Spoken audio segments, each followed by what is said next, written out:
Hello students, welcome to online class B third year.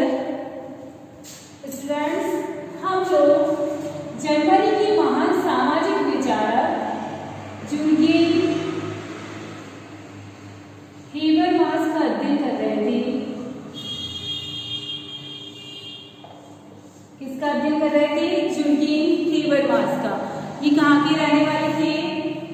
Germany के रहने वाले थे, जिसका कि लाइफ इंट्रोडक्शन हमने पढ़ा और बहुत ही महत्वपूर्ण पुस्तकों की चर्चा हमने की थी स्टूडेंट्स जुर्गेन हेबरमास की। साथ ही साथ मैंने आपको ये भी बताया था जुर्गेन हेबरमास के लिए कि जुर्गेन हेबरमास जो है एक आलोचनात्मक विचारक माने जाते हैं।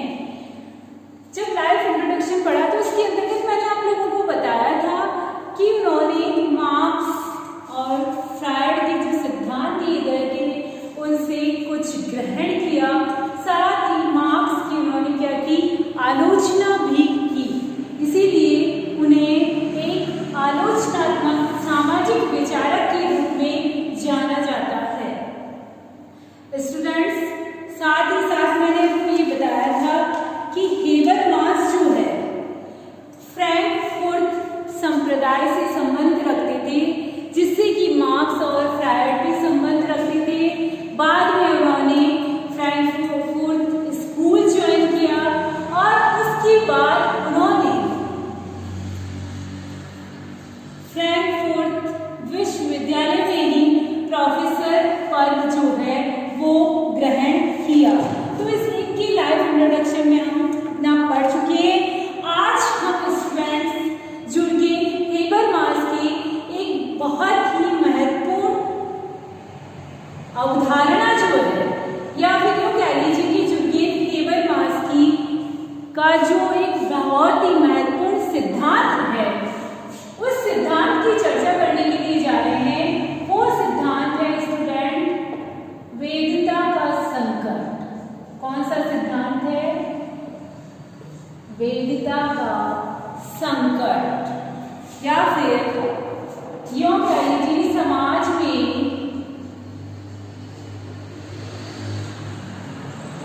वैधीकरण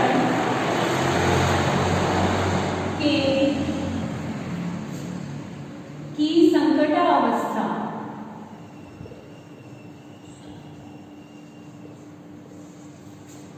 कौन से सिद्धांत की चर्चा करने के लिए जा रहे हैं आज हम?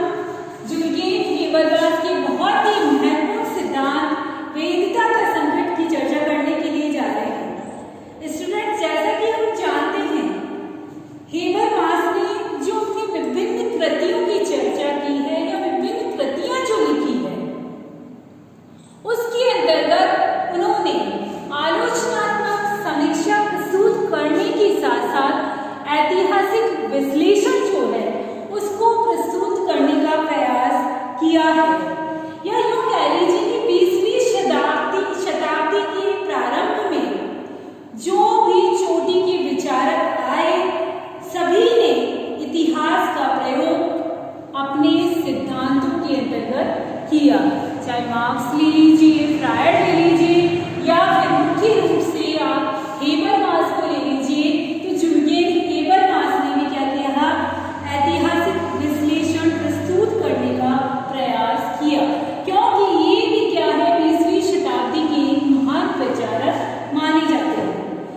हेबरमास का झुकाव जो है स्टूडेंट्स मुख्य रूप से इतिहास की ओर रहा है। जैसा कि मैंने आपको बताया, ऐतिहासिक विश्लेषण प्रस्तुत किया है, तो इनका जो झुकाव है वो किस तरफ रहा है? इतिहास की तरफ रहा है। तो यूरोप के इतिहास की यदि हम चर्चा करें जुर्गेन हेबरमास के दृष्टिकोण से, तो यूरोप के इतिहास ने अनेक नवीन दिशाएं दी हैं। किस तरह से? हमें पता है औद्योगिक क्रांति वो भी एक नवीन दिशा के रूप में हमारे सामने आए, लेकिन हेबरमास ने यूरोप की इतिहास की जो अनेक, या फिर यूं कह लीजिए मुख्य रूप से 3 दिशाओं की चर्चा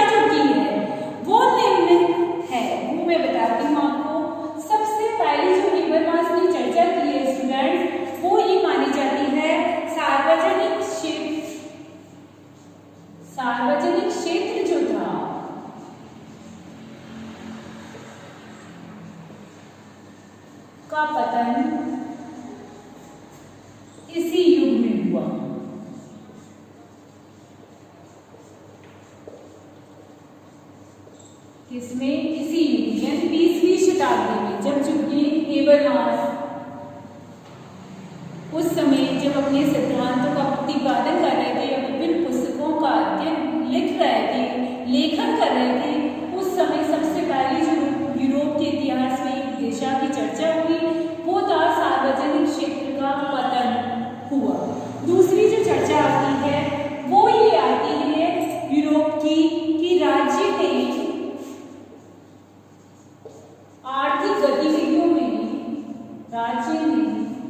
आर्थिक गतिविधियों में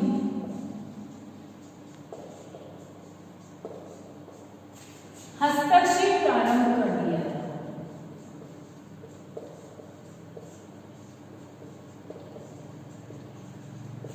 क्या प्रारंभ कर दिया था? हस्तक्षेप प्रारंभ कर दिया। हाँ, तीसरी जो आता है वो आती है नवीन दिशा यूरोप के इतिहास की, वो आती है राज्य के उद्देश्यों की पूर्ति के लिए, राज्य के उद्देश्यों की पूर्ति के लिए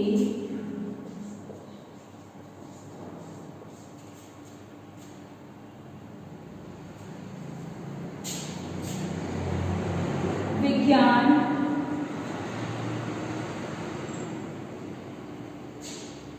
और प्रौद्योगिकी का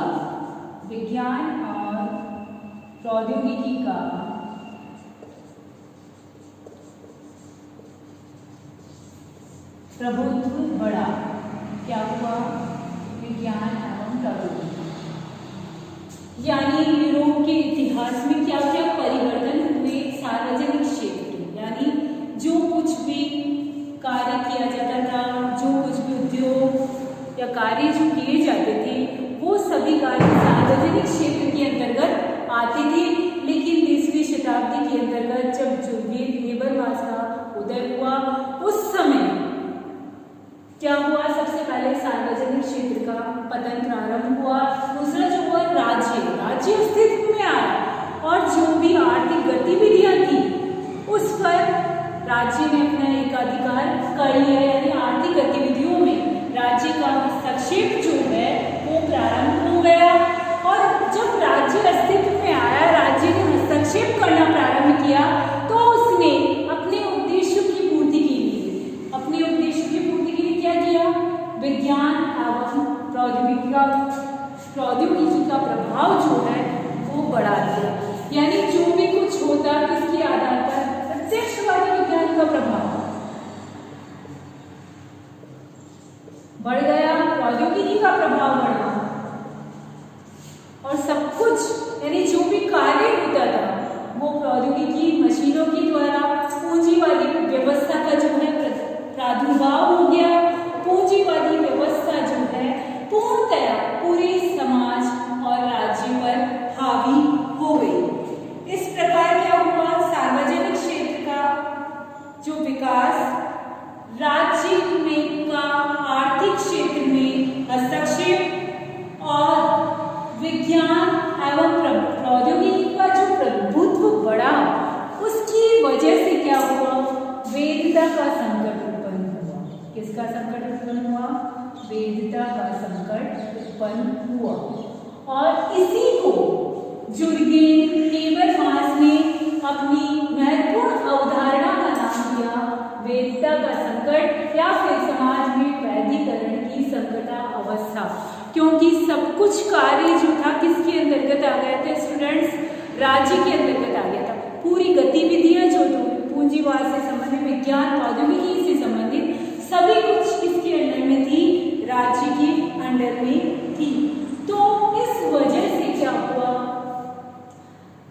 पूरे समाज में या पूरे यूरोप में वैधता का संकट उत्पन्न हो गया। और वैधता के संकट की इस महत्वपूर्ण अवधारणा का या अवधारणा की चर्चा जो जुर्गेन हेबरमास ने की है वो अपनी महत्वपूर्ण पुस्तक स्टूडेंट, जब हमने इनकी पुस्तकों की चर्चा की थी,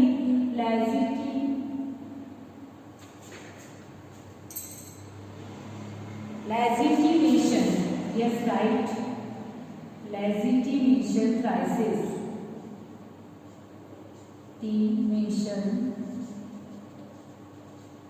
क्राइसिस में थी। यानी यदि आपसे ये पूछा जाए कि हेबरमास ने अपनी महत्वपूर्ण अवधारणा वेदिता का संकट अपनी कौन सी पुस्तक के अंतर्गत दिया, तो हम कहेंगे लेजिटिमेशन क्राइसिस, जो कि इनकी बहुत ही महत्वपूर्ण पुस्तक मानी जाती है।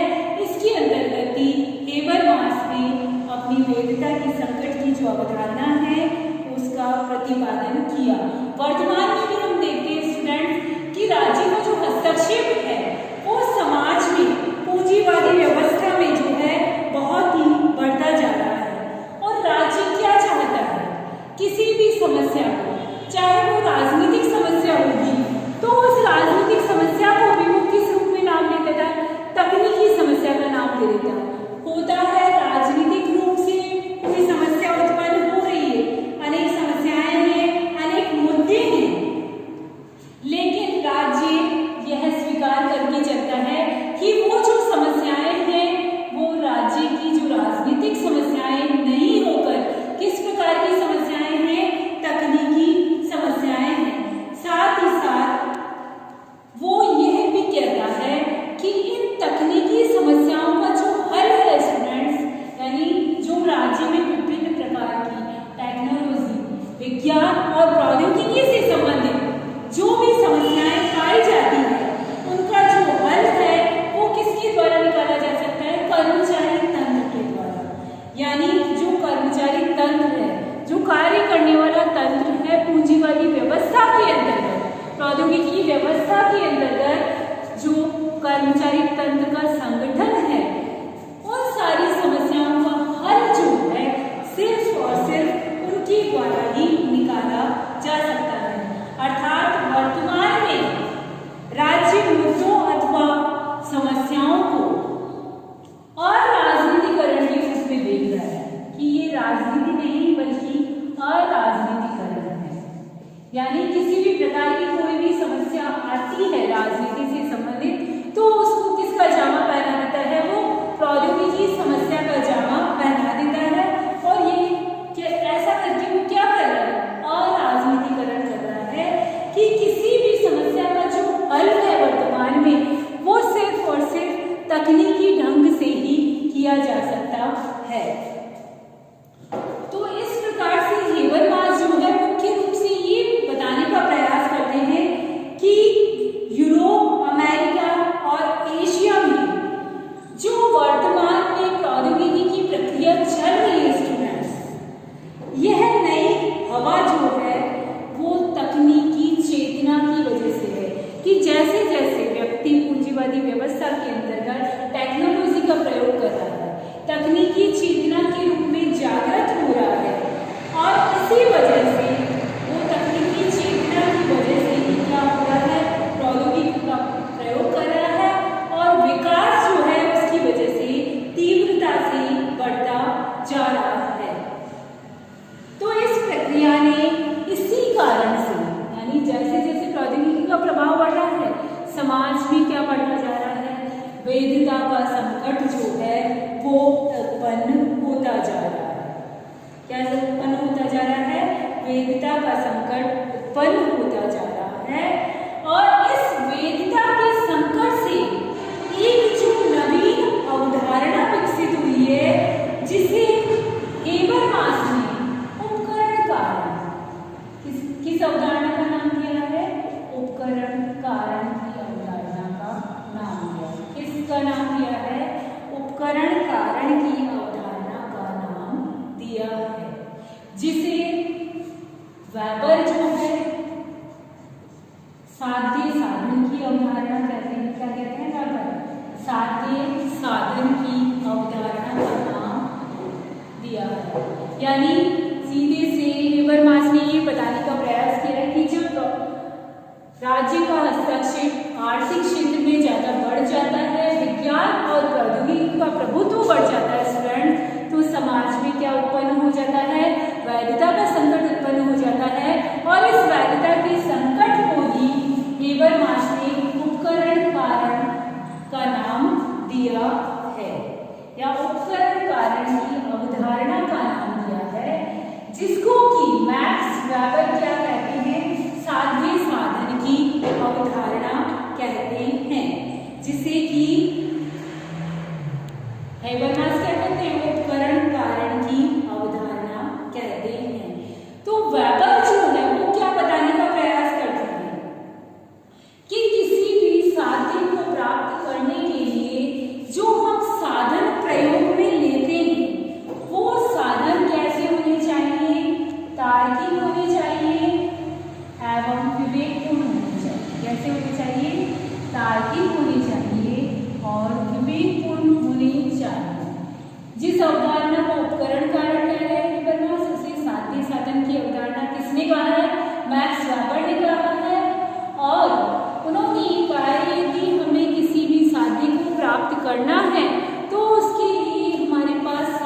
यानी व्यक्ति निपुण होना चाहिए, दक्ष होना चाहिए, तभी व्यक्ति अपने लक्ष्य की जो प्राप्ति है वो आसानी से कर सकता है। तो साध्य को प्राप्त करने के लिए हमें साधन कैसे चाहिए? विवेकपूर्ण, तार्किक और दक्ष चाहिए। तो इस प्रकार से राज्य और पूंजीपति जो है वो विज्ञान और तकनीकी को जिस प्रकार से समाज में उपयोग में लाते हैं, यानी राज्य क्या कर रहा है? तकनीकी को प्रयोग में ला रहा है। क्यों ला रहा है? क्योंकि उसे अपना उत्पादन बढ़ाना है, साध्य प्राप्त करने हैं, साध्य प्राप्त करने हैं तो उसके लिए उत्पादन बढ़ेगा। बढ़ाने के लिए प्रौद्योगिकी का प्रभुत्व होना आवश्यक है, यानी प्रौद्योगिकी के द्वारा उत्पादन की व्यवस्था करना आवश्यक है। तो इस प्रकार से विज्ञान और तकनीकी को जिस प्रकार समाज में उपयोग में लाएगा उसे हेबरमास जो है चरणबद्ध तरीके से बताते हैं। कैसे बताते हैं? सबसे पहले तो ये बताते हैं कि यदि राज्य विज्ञान का प्रयोग कुछ लक्ष्यों को प्राप्त करने के लिए करता है, यानी राज्य क्या करेगा? कुछ लक्ष्यों को प्राप्त करना चाहता है।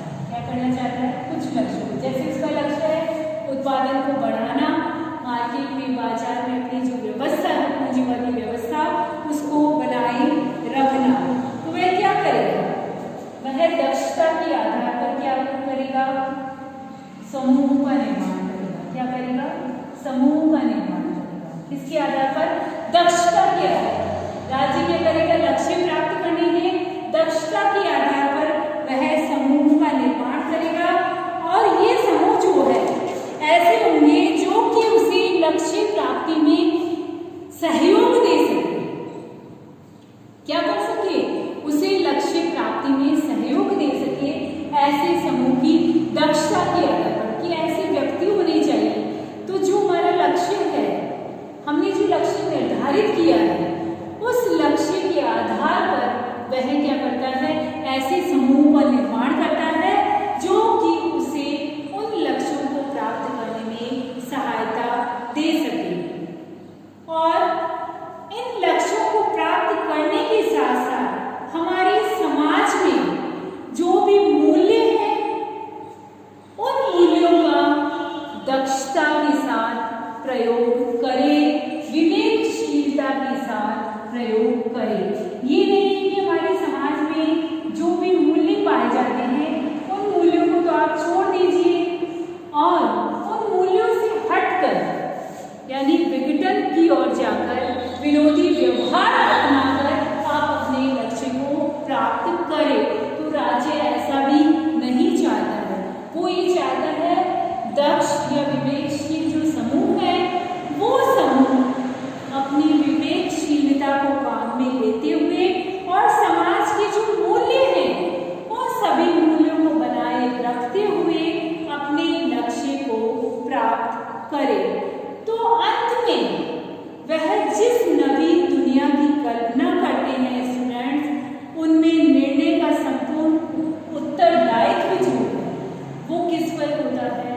कंप्यूटर पर होता है, प्रौद्योगिकी पर होता है कि अंत में उसके लक्ष्य को प्राप्त करने का जो महत्वपूर्ण साधन है वो प्रौद्योगिकी है। यानी प्रौद्योगिकी का एक उच्च स्तर है। प्रौद्योगिकी का एक उच्च स्तर कौन सा है? वो है कंप्यूटर। और ये कंप्यूटर जो है वही हमेशा क्या रहा है? विवेकपूर्ण साधन के रूप में इस्तेमाल किया जाता रहा है। तो वर्तमान में हेबरमास ये कहते हैं कि हमारा संपूर्ण भरोसा जो है वो किस पर है? तकनीकी चेतना पर डिपेंड है कि जब तक हम तकनीकी चेतना यानी प्रौद्योगिकी के प्रति हम जितने ज़्यादा जागृत होते जाएंगे, जितने ज़्यादा हम जागृत होते जाएंगे, हमारे सामने जो हमारी वीरता का संकट है वो उतना ही क्या होता जाएगा? कम होता जाएगा।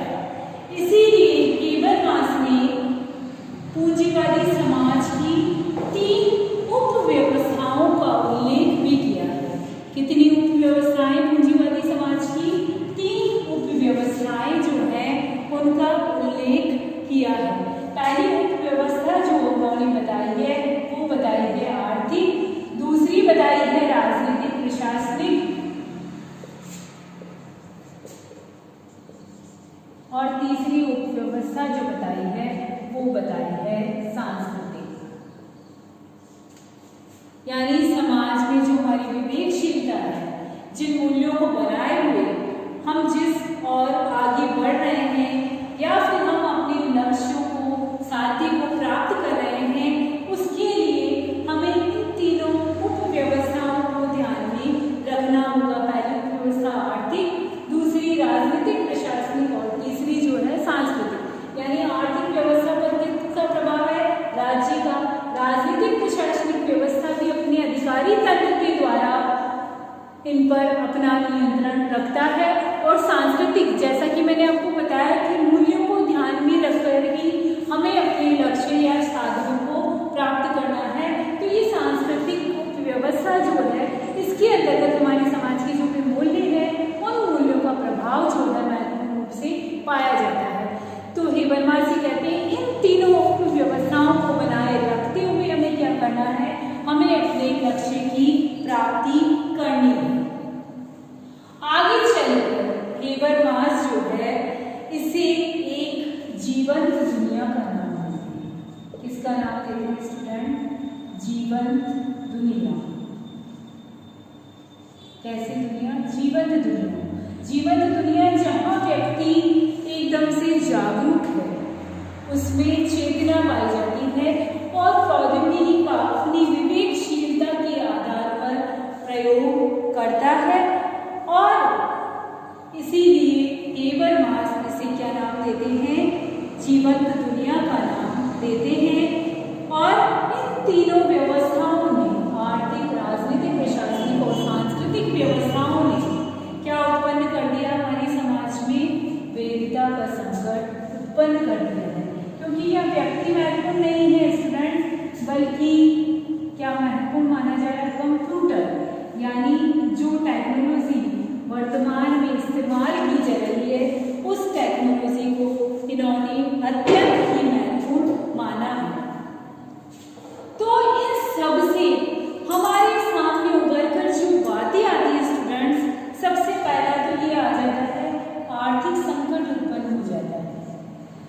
इसके द्वारा टेक्नोलॉजी, विवेकशीलता, चेतना सब कुछ आ गई है, मूल्यों का समर्थन कर रहे हैं, लेकिन यह संकट उत्पन्न हो जाता है। कब होता है यह आर्थिक संकट उत्पन्न? जबकि आर्थिक उपव्यवस्था जो है लोगों की आवश्यकताओं के अनुसार उत्पादन नहीं कर पाती है, तब हमारे देश में क्या उत्पन्न होगा? आर्थिक संकट उत्पन्न होता है। आवश्यकताएं अधिक है लेकिन उत्पादन जो है कम हो रहा है, तो इस रूप में आर्थिक संकट उत्पन्न हो जाता है। दूसरा संकट जो उत्पन्न होता है वो स्टूडेंट होता है विवेकीकरण का संकट। काय का संकट? विवेकीकरण का संकट। विवेकीकरण का संकट जो है, जब राजनीतिक, प्रशासनिक उपव्यवस्था जो है उपकरण संबंधी निर्णय नहीं ले पाती है। दूसरी व्यवस्था कौन सी बताई थी? उपव्यवस्था मैंने राजनीतिक, प्रशासनिक। पहला आर्थिक संकट, दूसरा विवेकीकरण का संकट। जब राजनीतिक और प्रशासनिक व्यवस्था को ये समझ में नहीं आता है कि हमारे उत्पादन को करने के लिए, बढ़ाने के लिए हम किस प्रकार के साधनों का प्रयोग करें या फिर किस तरह से उपकरण संबंधी हम डिसीजन लें, उपकरण संबंधी निर्णय लेने में असमर्थ होने पर, कौन सी? उपकरण संबंधी निर्णय लेने में असमर्थ होने पर स्टूडेंट विवेकीकरण का संकट जो है उत्पन्न हो जाता है। तीसरा महत्वपूर्ण संकट जो हेबरमास जिसकी चर्चा करते हैं वो है अभिप्रेरण का संकट। किसका संकट? अभिप्रेरण का संकट। अभिप्रेरण का संकट जो है तीसरे रूप में उत्पन्न होता है। ये कब आता है? जब पर्याप्त अभिप्रेरण नहीं मिलता है। अभिप्रेरण का मतलब मैं आपको बताती हूँ, पर्याप्त अभिप्रेरण की कमी, यानी कोई भी व्यक्ति जो कार्य कर रहा है, अच्छा कार्य कर रहा है उसको पुरस्कार दिया जाता है, गलत कार्य पे उसको दंड दिया जाता है। ठीक है, तो यदि कोई व्यक्ति उत्पादन कर रहा है, अच्छा उत्पादन कर रहा है, उससे हमारे लक्ष्यों की की प्राप्ति हो रही है, लेकिन जो लाभ उस पूंजीवादी को मिल रहा है या राज्य को मिल रहा है, यदि वो राज्य उसका एक छोटा सा हिस्सा या पूंजीपति एक छोटा सा हिस्सा उस कर्मचारी तंत्र में से किन्हीं लोगों को देता है, तो वो उनके लिए अभिप्रेरण का कार्य करता है।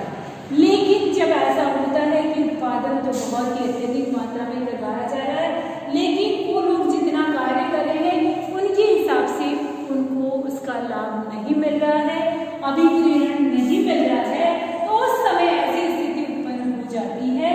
तो पूंजीपति या राज्य और मजदूर संगठन में जो है संघर्ष उत्पन्न हो जाता है, क्योंकि अभिप्रेरण किसी को आगे बढ़ाने के लिए, उत्साह बढ़ाने के लिए उसको कुछ पुरस्कार की आवश्यकता होती है, और जब ये पुरस्कार नहीं दिया जाता है स्टूडेंट, तो कौन सा संकट उत्पन्न होता है? अभिप्रेरण का संकट। अंत में जिस संकट की चर्चा हेबरमास ने की है वो की है वैयक्तिकरण का संकट, जो कि हम एक सिद्धांत के रूप में देख रहे हैं स्टूडेंट्स। कौन सा संकट? वैयक्तिकरण का संकट। यदि व्यक्ति को अभिप्रेरण नहीं मिल रहा है, अभिप्रेरणा के रूप में कुछ पुरस्कार नहीं मिल रहा है, तो जब ये संकट उत्पन्न हो जा रहा है, अभिप्रेरण नहीं मिलेगा तो क्या होगा? वैयक्तिकरण का संकट उत्पन्न हो जाता है। तो हेबरमास कहते हैं कि जब वेदता के इन संकटों की व्याख्या करते हैं तो उसका संबंध सीधा साधा सा स्टूडेंट्स कार्ल मार्क्स से होता है। कार्ल मार्क्स ने जो वर्ग संघर्ष के सिद्धांत की चर्चा की थी उसके अंतर्गत ये बताया था कि पूंजीपति जो है उसकी समाप्ति कब होती है, उसकी जगह मजदूर वर्ग अपनी जो आधिपत्य है वो कैसे स्थापित कर लेता है? ऐसे स्थापित कर लेता है जब लाभ का कुछ भाग जो है मजदूरों को नहीं दिया जाता है, तो उनके बीच संघर्ष उत्पन्न होता है, और इस संघर्ष के द्वारा ही समाज में क्या उत्पन्न होता है? वैयक्तिकरण का संकट उत्पन्न होता है। तो इन संकटों में मुख्य रूप से हम देखें तो आर्थिक एवं विवेकीकरण का जो संकट है वो तो कम महत्वपूर्ण है, लेकिन फिर भी अति महत्वपूर्ण संकट या तो अभिप्रेरण का माना जाता है या फिर वेदिता का माना जाता है। यानी आर्थिक संकट फिर भी हल हो जाएगा, पैसा मिलने से विवेकीकरण में संकट भी हल हो जाएगा, लेकिन अभिप्रेरण नहीं दिया जाएगा, पुरस्कार नहीं दिया जाएगा, तो वो क्या करेगा? कार्य करने में आनाकानी करेगा, संघर्ष करेगा, और इस प्रकार से पूरे संघर्ष के द्वारा जो हमें संकट उत्पन्न होगा, उत्पादन नहीं होगा, उत्पादन में कमी आएगी, बहुत सारी ऐसी समस्याएं जो समाज में उत्पन्न हो जाएगी, उससे हमारे समाज में जो है वैयक्तिकरण का संकट